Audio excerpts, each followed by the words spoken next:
Assalamualaikum warahmatullahi wabarakatuh. Apa kabar mams dan bunda semuanya? Semoga selalu dalam keadaan sehat ya. Amin. Di video kali ini aku kembali share lagi nih tentang budgeting keuangan atau cara pengelolaan keuangan aku. Tapi sebelum itu disclaimer dulu nih ya, bahwa aku ini bukan ahli keuangan. Aku juga bukan bermaksud untuk pamer atau ria. Dan yang ketiga, tujuan finansial tiap orang kan berbeda-beda ya. Jadi yang bakal aku share di sini hanyalah sebagai referensi aja. Teman-teman atau mams dan bunda-bunda semua bisa meniru atau ikutin sistemnya aja. Nah, berhubung aku bukan ahli keuangan ya, tapi aku hanyalah seorang ibu rumah tangga biasa yang pengen nge-share cara aku manage keuangan. Ya, walaupun mungkin caraku ini juga belum maksimal benernya juga ya. Dalam artian aku juga masih dalam tahap belajar, masih dalam tahap mengevaluasi keuangan aku setiap bulannya. Nah, salah satunya juga pengelolaan keuangan aku di bulan ini tuh setelah melalui beberapa bulan riset atau beberapa bulan terakhir evaluasi. Karena dari tahun lalu atau dari awal tahun ini juga itu aku mengalami sedikit lumayan banyak lebih tergolong lumayan banyak perubahan gitu ya mams. Karena yang tadinya aku serumah sama suami dan pengelolaan keuangannya itu jadi satu atap, jadi satu dapur gitu ya mam istilahnya. Nah sekarang aku harus memisahkan diri, bukan dalam arti berpisah, tapi memang harus jadi dua dapur gitu loh, karena satu situasi dan kondisi tertentu. Jadi pengelolaan keuangannya pun agak sedikit berubah. Nah, kali ini yang bakalan aku share ini adalah pengelolaan keuangan khusus dari uang gaji aku atau khusus untuk kehidupan aku sendiri gitu mams. Jadi mungkin ini bakalan lebih relate buat anak-anak kosan atau mungkin bisa juga ibu rumah tangga kayak aku yang tinggal sendiri gitu ya. Karena satu dan lain hal jadinya pengelolaan keuangannya pun harus terpisah gitu. Jadi ada dua gitu ya mams.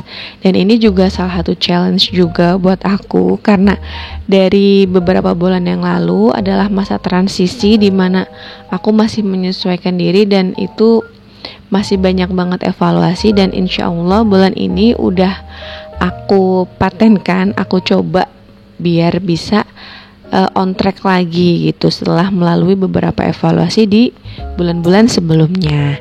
Nah ini dia pos-pos keuangan yang aku bikin. Diantaranya ada kontrakan karena di sini aku ngontrak, terus ada listrik dan air. Untuk kontrakan tadi 350.000 ya mam sebulannya, belum include listrik dan airnya nih di sini maksudnya air minum ya mams. Jadi aku anggarkan listrik dan air minum itu 50.000. Dan untuk makan dan transport ini adalah hasil evaluasi beberapa bulan sebelumnya. Jadi aku buat makan plus transport ini setiap minggunya 200.000 mams. Jadi dikalikan 5 minggu, setiap bulannya aku hitung ada 5 minggu, jadi totalnya 1 juta rupiah.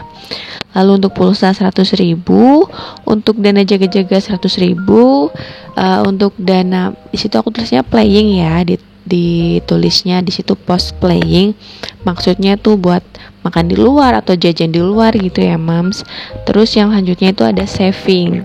Nah karena memang income atau pendapatannya itu 2 juta, jadi minim banget kita tuh harus bisa saving 10%. Nah ini juga angka yang udah aku coba maksimal mungkin ya, biar bisa dapat minimal setiap bulan tuh savingnya segitu mams. Nah tapi lagi nih ya, ini tuh nggak bisa buat jadi tolak ukur 100% ya dalam proses keuangan teman-teman juga, karena penghasilan atau kebutuhan atau target tujuan finansial kita atau setiap orang itu kan berbeda-beda ya. Jadi mungkin nggak bisa disamaratakan gitu.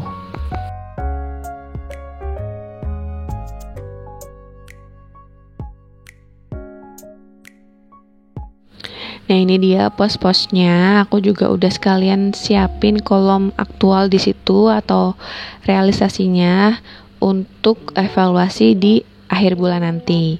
Nah, setelah membuat pos-pos keuangan, lalu kita pisahkan nih uangnya ke dompet disiplin. Dan sekali lagi aku tekankan ya, kalau misalkan moms atau teman-teman di rumah itu belum punya dompet kayak gini, nggak masalah sih kalau menurut aku ya.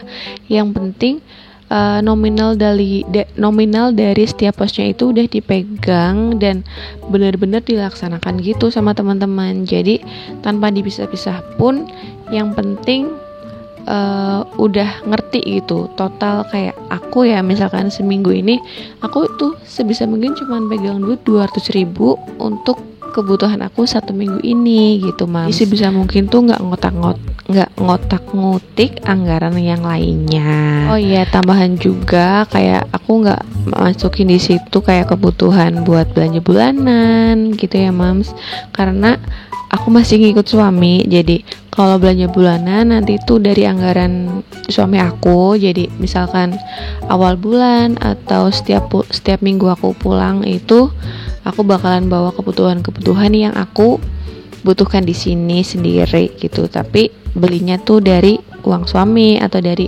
anggaran keuangannya suami kayak gitu, Mams. Terus kayak kebutuhan anak, terus listrik di rumah, gas, air di rumah gitu, suami aku yang handle. Jadi pengelolaan yang di video kali ini tuh benar-benar pure dari gaji aku dan untuk kehidupan aku di sini. Mungkin next time bisa kali ya aku bikin budgeting pakai sistem mingguan gitu, karena terakhir kali tuh kayak sempet rame gitu dari video-video Mam sama temen-temen yang lain lagi pada senang gitu merubah dari bulanan ke mingguan ya kayaknya. Ya, tapi mungkin untuk video kali ini segini dulu. Semoga bisa bermanfaat dan bisa menginspirasi. Terima kasih buat yang udah nonton. Sampai ketemu di video selanjutnya. Wassalamualaikum warahmatullahi wabarakatuh. Bye-bye.